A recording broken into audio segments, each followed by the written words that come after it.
Selamat datang kembali di channel Mikro Anime. Di video review kali ini, gua bakalan nge-review dan ngebahas anime yang telah selesai tayang dan yang telah gua tonton. Tapi bukan berarti gua bakalan mereview animenya episode per episode, melainkan mereview secara menyeluruh dari segala aspek, kecuali bagian cerita yang hanya akan gua bahas sedikit agar tidak terlalu berat spoilernya. Sebagai disclaimer, gua hanya akan mereview dari apa yang telah dianimasikan. Gua nggak akan ngambil sumber dari manga, light novel, maupun sumber lainnya sebagai bahan tambahan di video ini, ataupun gua gunakan sebagai bahan pembanding dengan animenya, dan tentunya akan mengandung sedikit spoiler. Di video kali ini, gua mau ngebahas anime yang berjudul Yagate Kimi ni Naru atau Bloom Into You. Anime ini rilis di tahun 2018. Di tahun 2018 sendiri, seharusnya anime ini cukup dikenal. Dan seingat gua, yang membuat anime ini cukup dikenal adalah karena rating dari anime ini pada awalnya berada di atas 8. Gua sendiri pada awalnya tertarik nonton anime ini sih juga gara-gara rating yang bisa dibilang tinggi tersebut.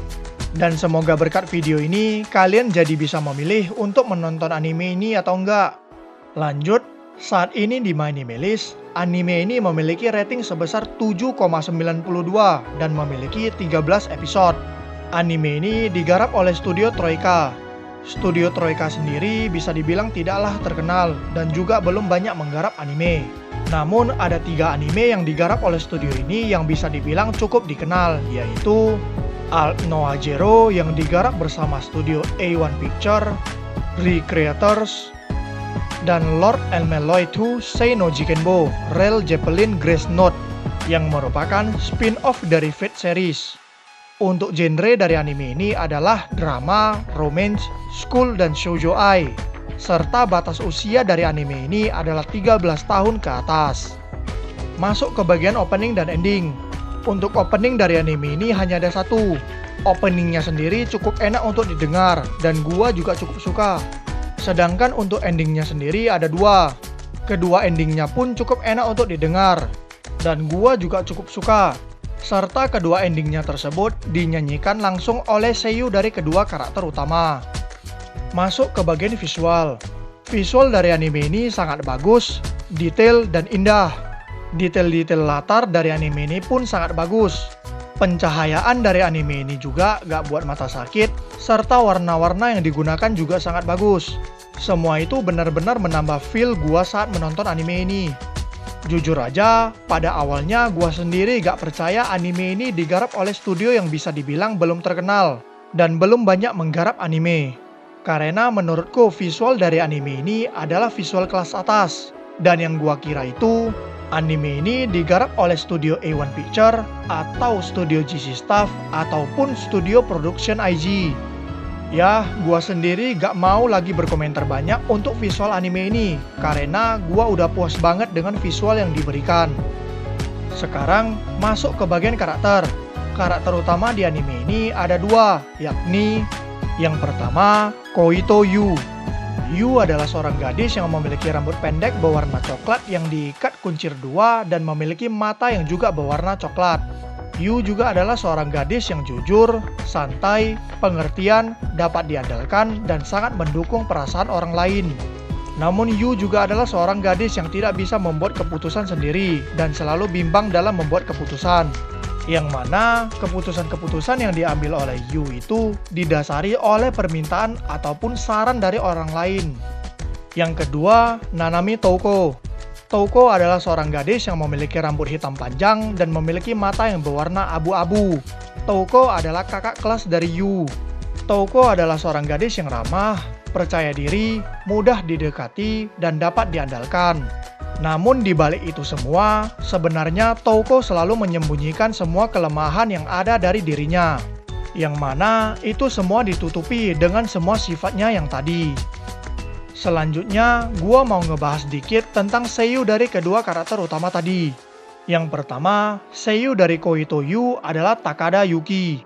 Takada Yuki sendiri baru mengisi suara di beberapa karakter dari anime lain seperti Onigawara Rin dari Busou Shoujo, Machiavellianism, Elma dari Kobayashi-san Chinomate Dragon, Akamatsu Yui dari Mitsuboshi Colors, Suzukaze Aoba dari New Game, dan beberapa lagi yang lain.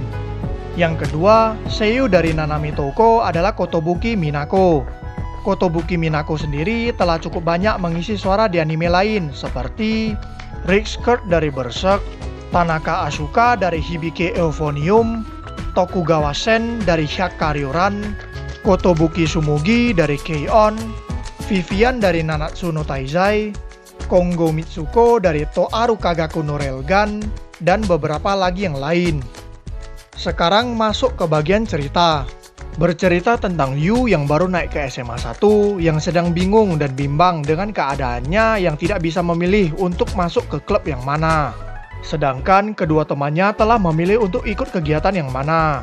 Saat itu juga, Yu kemudian ditawari oleh seorang guru untuk ikut dengan kegiatan OSIS. Setelah itu, Yu pun pergi mencari ruang OSIS dengan sebuah peta yang digambar di sebuah kertas. Yang mana saat mencari ruang OSIS, Yu bertemu dengan Touko. Kemudian Touko pun mengantar Yu ke ruang OSIS. Setelah itu, cerita pun dimulai dari Yu yang membantu Touko dalam pemilihan ketua OSIS, mempersiapkan pentas seni dari OSIS, latihan untuk pentas seni, Yu dan Touko yang berjalan-jalan di sebuah akuarium, dan beberapa lagi yang lain. Sekian untuk bagian ceritanya. Sekarang masuk ke bagian kekurangan. Untuk kekurangannya hanya ada pada bagian cerita.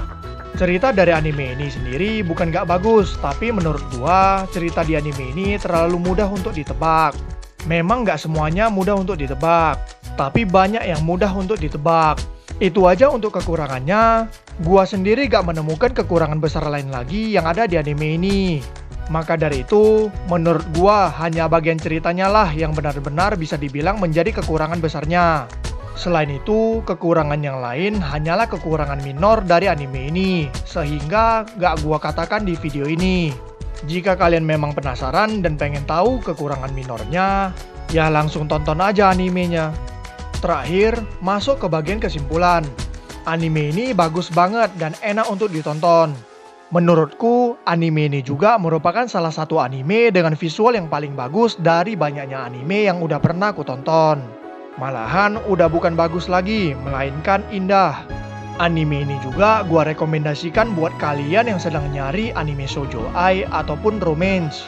Ya tergantung selera juga sih, soalnya kan ada yang lagi nyari anime romance tapi gak mau ada shoujo ai.